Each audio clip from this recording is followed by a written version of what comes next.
Dear friends, know the law channel में आप सबका स्वागत है। आज हम chapter 18 trial before court of session section 225 से 237 तक की चर्चा करेंगे। जैसा कि आपको पता है कि नित्य प्रति सीआरपीसी के प्रोविजंस पर चर्चा की जाती है, तो आज चैप्टर 18 सेक्शन 225 से 237 पर सेशन ट्रायल केस को में क्या क्या कार्रवाई होती है, ये सारी बातें हम देखेंगे।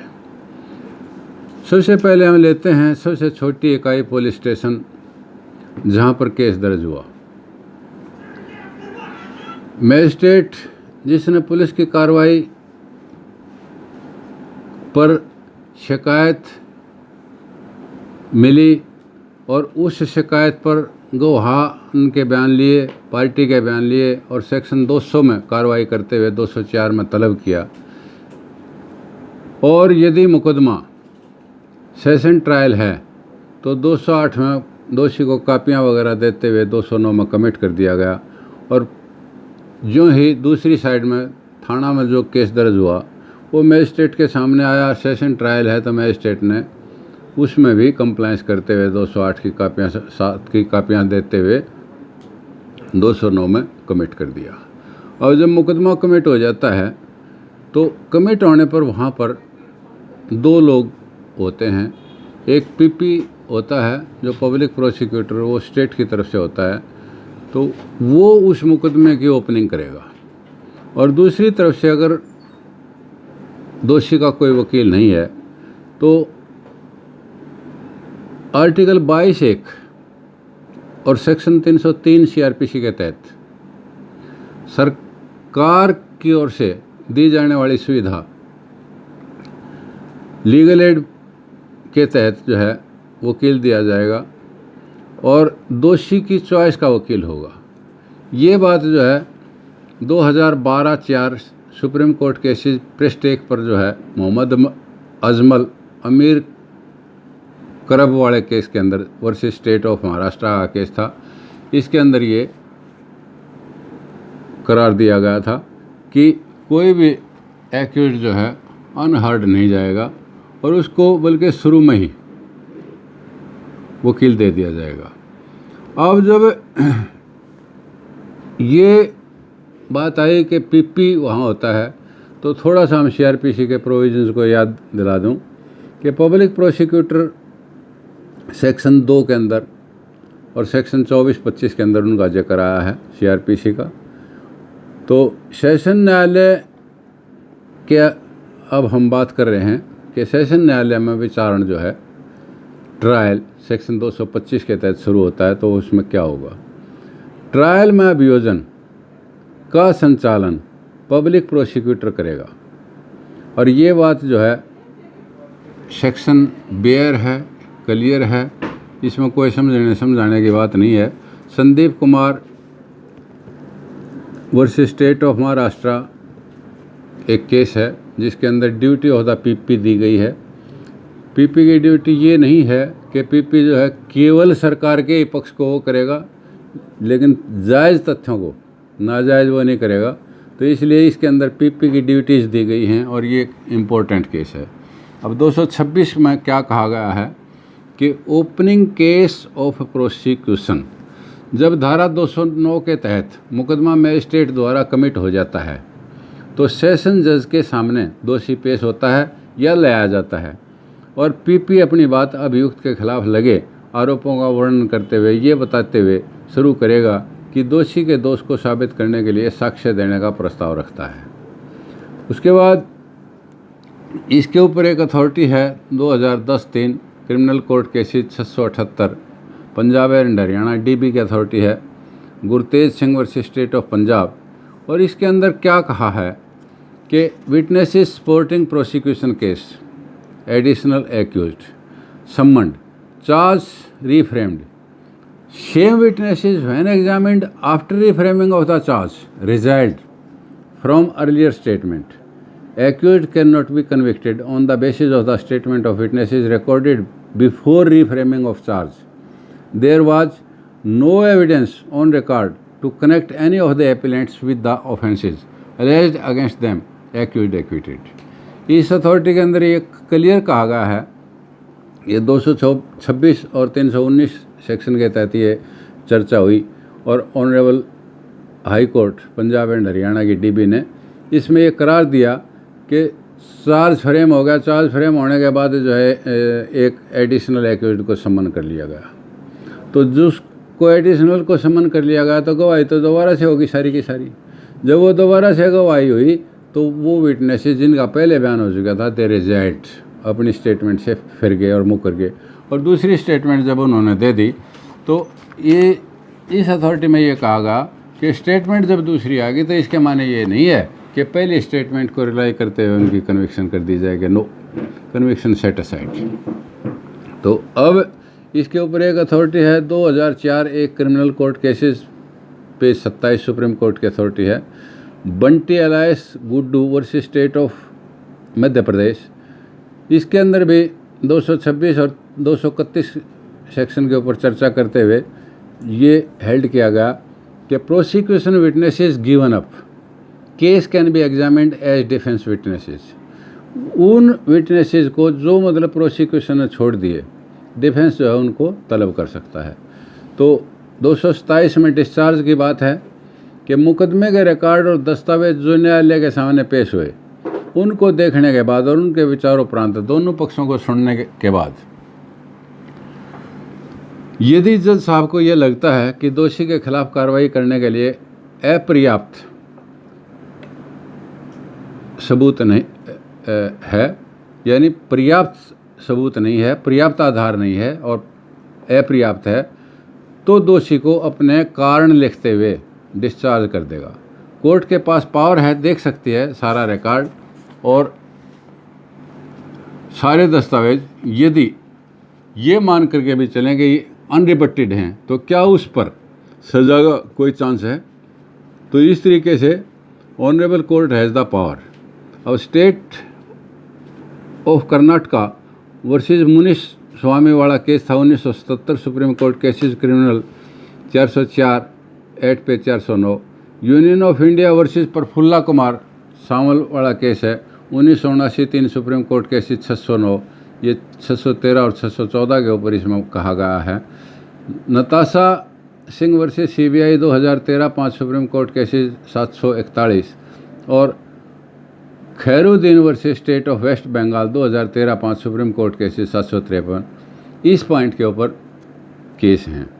अब 228 में क्या कहता है? Framing of the charge. यदि न्यायालय को उपलब्ध रिकॉर्ड को देखने से और दोनों पक्षों के सुनने पर यह लगता है कि दोषी ने जो जुर्म किया है वह पूर्ण रूप से सेशन द्वारा ट्रायबल नहीं है, तो न्यायालय दोषी के खिलाफ चार्ज फ्रेम करके केस को CJM या जुडिशियल मजिस्ट्रेट फर्स्ट क्लास को विचारण हेतु ट्रांसफ़र कर देगा और दोषी को CJM या JMI के सामने तारीख दे करके पेश होने की हिदायत देगा। मजिस्ट्रेट उस केस को उसी तरीके से सुनेगा जो वारंट केस पुलिस रिपोर्ट पर दायर हुआ है। और B पार्ट इसका क्या कहता है कि यदि मुकदमा exclusively tribal bye session court है तो कोर्ट अंडर सेक्शन 228(1) दोषी के विरुद्ध लिखित रूप में चार्ज लगा देगी। Court can not act merely as a post office or a mouthpiece of the prosecution. Court ने हर चीज़ का विचार करके देख करके जब तब काम करना है। अब 228(2) जो है क्या कहता है? Explaining the charge to the accused and inquiring about plea where charge has been framed against the accused. ये उसे पढ़कर सुनाया जाएगा। चार्ज जो लगाया गया है उसको पढ़कर सुनाया जाएगा, एक्सप्लेन किया जाएगा, समझाया जाएगा और पूछा जाएगा कि वो अपने को दोषी मानता है या मुकदमा लड़ना चाहता है। तो यदि वो लड़ना चाहता है तो चार्ज फ्रेम कर दिया जाएगा। अब इसके ऊपर केस लॉ है 2013-4 criminal court cases 358 Supreme Court Umesh Kumar versus state of Andhra Pradesh का केस है 227-28 के ऊपर। इसमें क्या किया कि charge at the stage of framing charge accused he is remedy to ask for discharge. 2019-2 criminal court cases 442 supreme court Rukmini Navekar versus Vijaya वाला केस है, accused has no right to produce material at the time of framing charge if the prosecution version is totally absurd and preposterous. The defense material can be looked into at the time of framing charge or taking cognizance. 2002 एक criminal court cases 179 Punjab and Haryana high court की authority है, Surendra Kumar Tikku versus state thorough CBI। इसके अंदर क्या कहा, ये section 91 को भी इसमें डिस्कस किया गया, जिसके तहत डॉक्यूमेंट पेश की जा सकती है 227-28 को, कि framing of the charge accused is at liberty to place any document before trial जज to claim discharge, however accused can not summon records of the earlier case. इसके अंदर ये कहा कि एक्यूज्ड को डॉक्यूमेंट पेश करने की अनुमति है, जबकि पहले की अथॉरिटी में ये था कि इस स्टेज पर ये पेश नहीं की जा सकती। तो सेक्शन 91 को इसके साथ पढ़ना ज़रूरी है कि समन टू प्रोड्यूस डॉक्यूमेंट और a thing can not be at this stage, charge के टाइम समन नहीं भेजा जा सकता। इसके ऊपर जो है 2008-4 criminal court cases 403 supreme court की अथॉरिटी है, Premia alias Prem Prakash versus state of Rajasthan. अब हम जो है इसके ऊपर जो है बात करेंगे 229 सेक्शन की, conviction on plea of guilty. यानी इसके अंदर क्या है कि एक आदमी यदि अदालत में पेश होकर के ये कहता है कि जी मैं तो गिल्टी प्लीड करता हूँ, तो न्यायाधीश उसका बयान लिखेगा और अपने विवेक के अनुसार उसको सज़ा सुना देगा। इसके ऊपर संतोष वर्सेस स्टेट ऑफ केरला का केस है 2003-2 क्रिमिनल कोर्ट केसेस 25।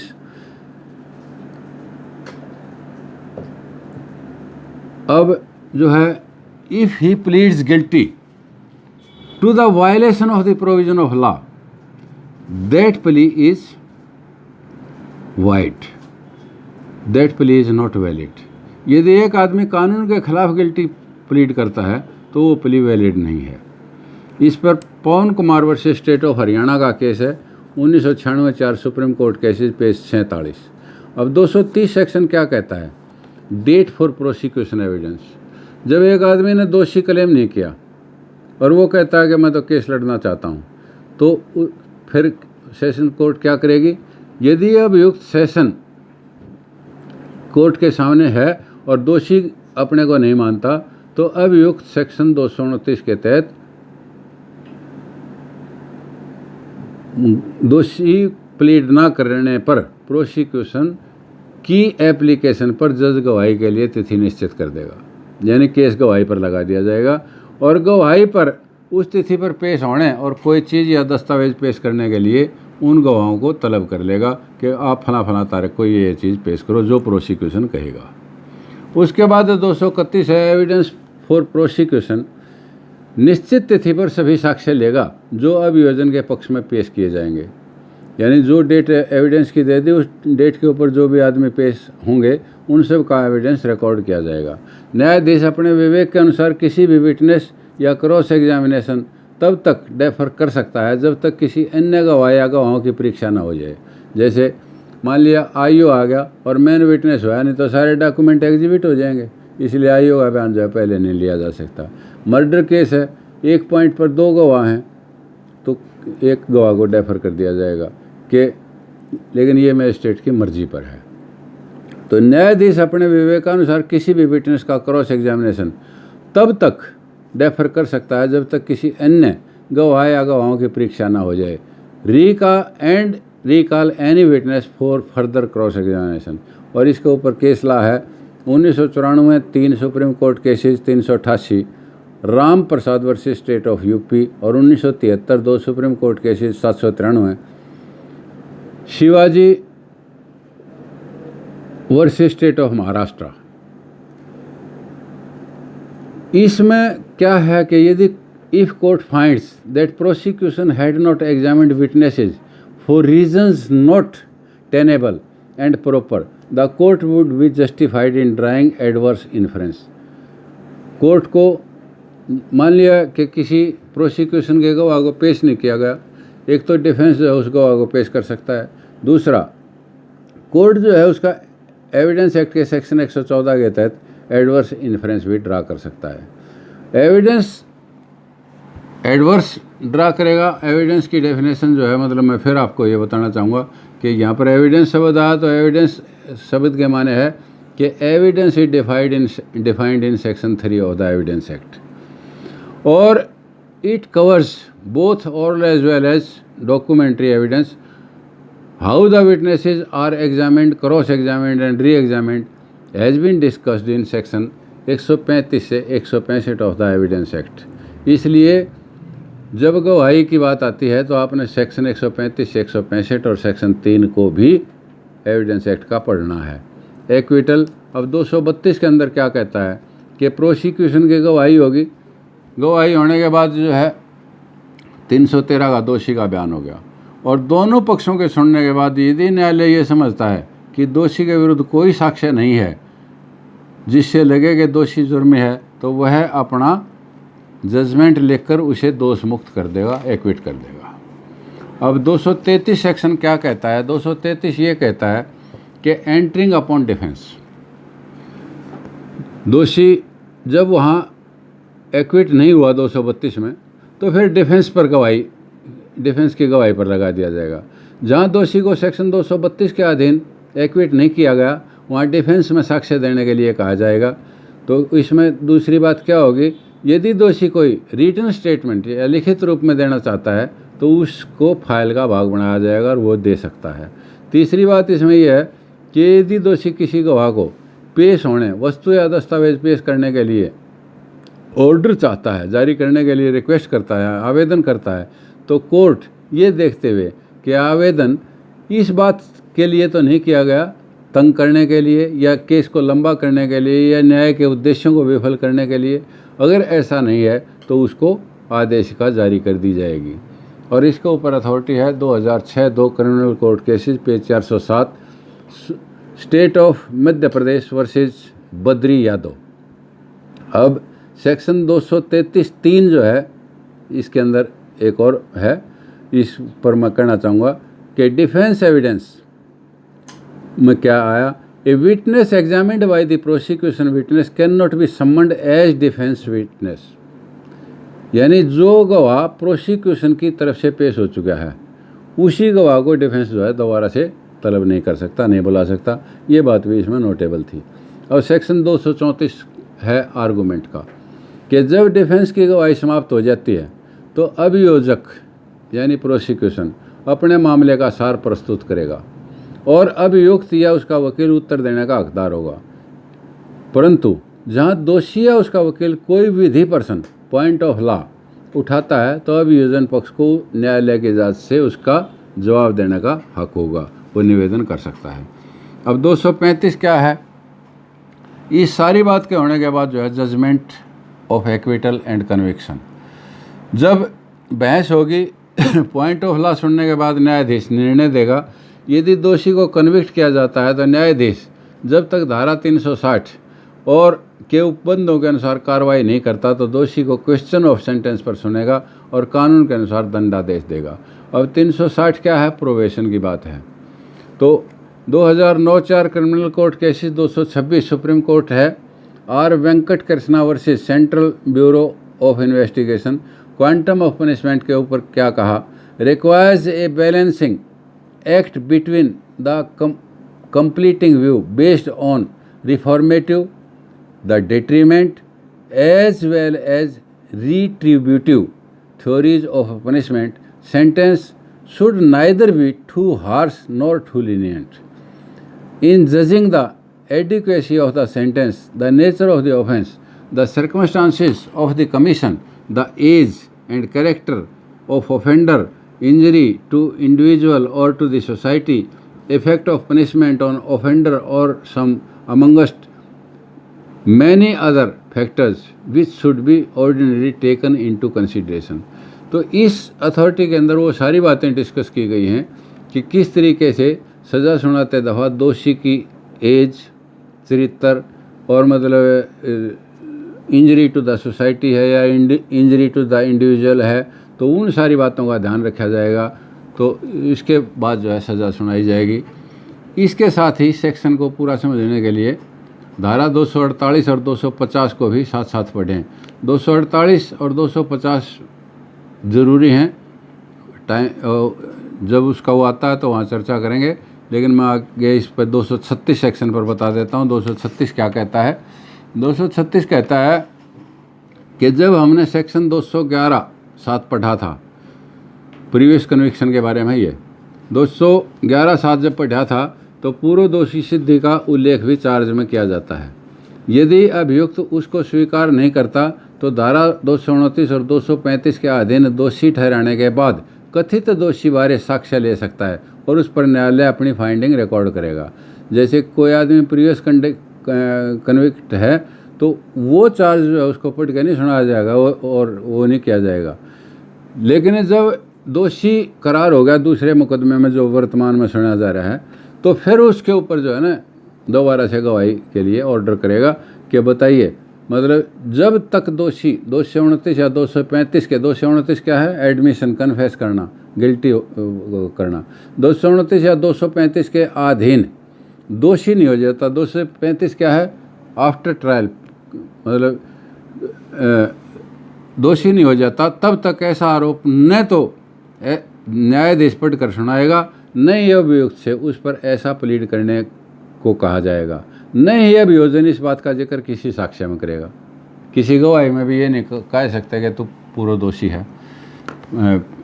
अब 237 क्या कहता है? Procedure in cases instituted under section 199(2). 199(2) क्या है?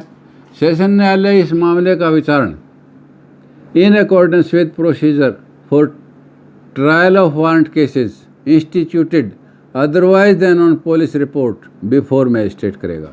यानी ये वो मुकदमे हैं जो मतलब कंप्लेंट के ऊपर दायर हुए हैं 199 में जिसका संज्ञान लिया गया है।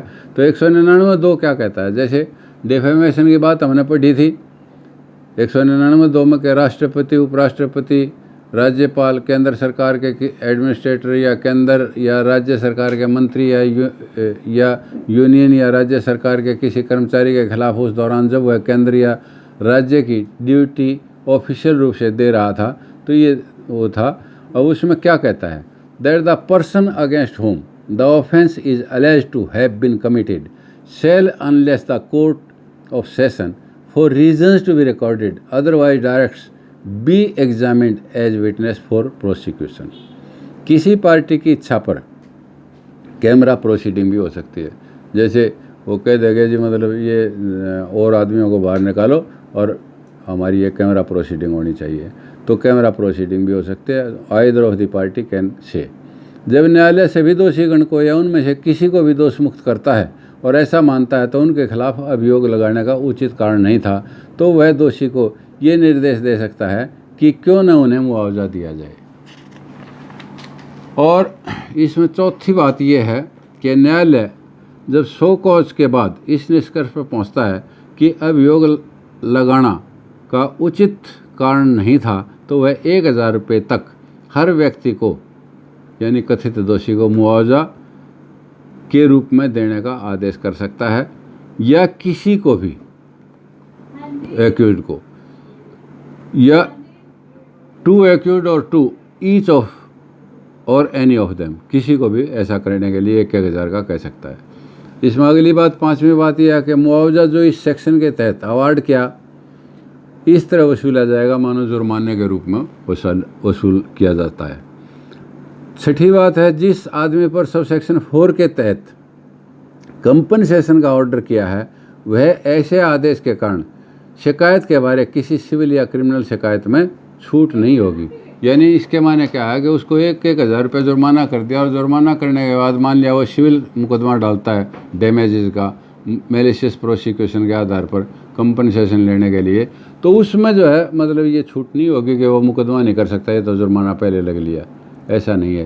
क्रिमिनल मुकदमा डालना है या सिविल मुकदमा डालना है तो उसमें कोई छूट नहीं होगी। परंतु मुआवजा सिविल या क्रिमिनल केस में जब देगा तो इस 1000 का हिसाब भी एडजस्ट किया जाएगा।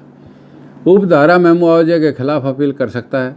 मुआवजे का भुगतान अपील में उच्च न्यायालय में भी कर सकता है, यानी जो ये अपील दायर की वहाँ पर भी कर सकता है।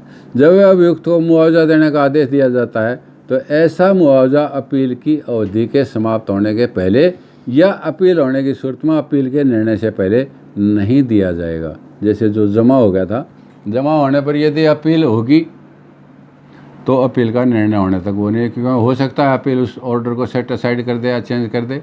तो इस तरीके से हमारा चैप्टर 18 जो है समाप्त होता है।